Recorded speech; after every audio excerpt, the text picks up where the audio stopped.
Now, there were some absolutely huge performances in Week 3, and it's time to give those guys their due. This is the Player of the Year Watch.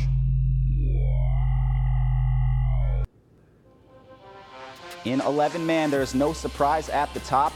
It's Darren Johnson. The Gladstone quarterback had another huge day. He had 139 yards rushing and 4 touchdowns on 11 carries and a big win over Nagani. No big deal. Nathan Beckman checks in at number 2 after Beckman's backfield mate Ashton Bergman was knocked out of the game with an injury. Beckman responded.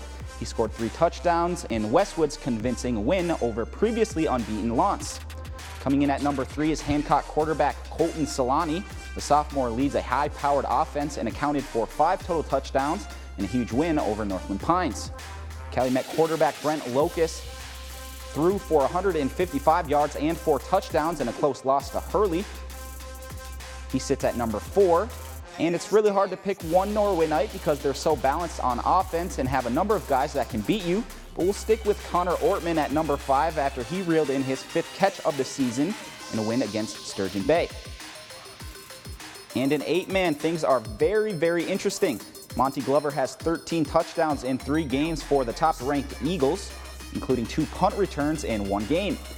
Jaden Weisinger checks in at number 2 after another huge performance.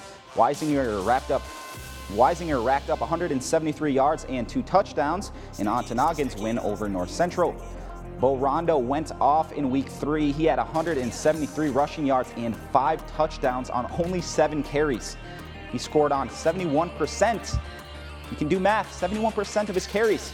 Rapid River has one of the most explosive offenses in 8-man, and QB Brent Lundquist is leading the way.